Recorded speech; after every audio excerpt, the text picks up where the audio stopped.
Here, more footprints. They're heading to the cavern! Ooh, we got you now! You sure can run, but you definitely can't hop! Let's go in! Wait, I have an idea. I'll go in alone. Traveler, please stay here and guard the entrance. This cavern has 2 points of entry, and there are shortcuts inside. Judging from... Cut him off at both ends. Good idea! Whoever apprehends the thief first has to notify the other party. This way we're fully covered. Still, safety comes first. We do not yet know the identity of our thief. Please take care.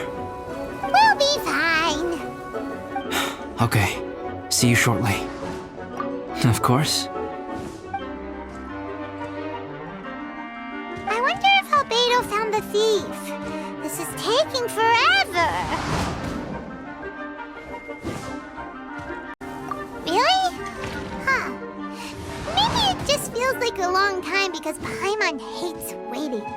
Waiting is so boring! Why don't we find something to do to pass the time?